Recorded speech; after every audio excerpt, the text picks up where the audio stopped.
This is the Crosstour, and it's a Honda Accord-based crossover vehicle that sits vaguely somewhere between a station wagon and an SUV. It's big on flexibility and capability with its expanded cargo space and increased ride height, though it intends to feel and drive more like a family sedan. If you're looking for something bigger than a sedan but smaller than an SUV, cars like the Crosstour are worth checking out.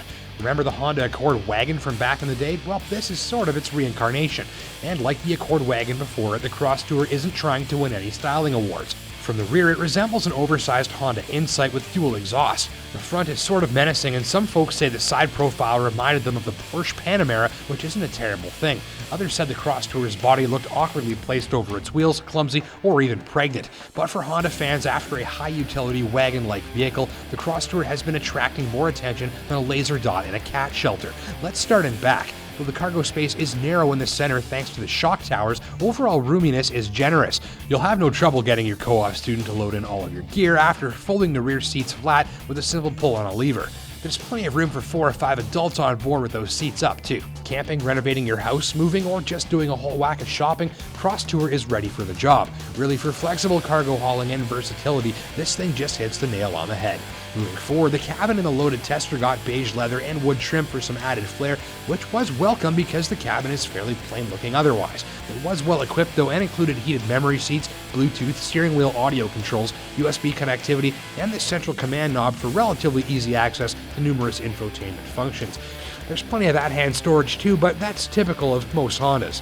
Honda's always been really good at optimizing the interior space of vehicles like this one, and the Crosstour is no exception. You've got that big cargo space in the trunk with the underfloor storage compartment. It's very flexible, makes this thing a cinch to kind of load up with any combination of passengers or gear that you want. And on top of that, you've got all the storage you could possibly want at your hand's reach. So the versatility and flexibility here are going to be the main draws to this vehicle. It's not without its complaints though. The interior is a little bit plain, parts of it are dated, and I mean, that infotainment system, I'm pretty sure I was playing video games when I was about 7 years old that had better graphics than that. That part is in real need of an update. The infotainment system really is overdue for an update, and ultimately if you're looking to be excited by your vehicle's interior styling, this isn't going to be the machine for you. But after a few thousand kilometers, I couldn't help but thinking the Crosstour would make a great mobile office in addition to an anti-SUV family hauler. Not everyone seeks stimulation from their vehicle's looks anyhow, right? And if your ventures take you out in the frigid depths of wintertime in northern Ontario, the fully automatic all-wheel drive system helps add confidence and traction to any situation. With a set of winter tires and your careful driving, this is a machine that will move around confidently in any weather. Powering it all up is this 3.5-liter VTEC V6 with variable cylinder management, or VCM, to selectively deactivate several cylinders when the power plant's full 271 horsepower output isn't needed. So the promise here is great on-demand power, especially at higher revs, alongside great mileage during gentle driving. I found performance to be more than adequate for a vehicle of this type and achieved overall mileage of about 11 liters per 100 kilometers in real-life driving. All models come with an automatic transmission, and a 2-wheel drive version is available too. A 4-cylinder engine option will soon make its way under the Crosstour's hood as well.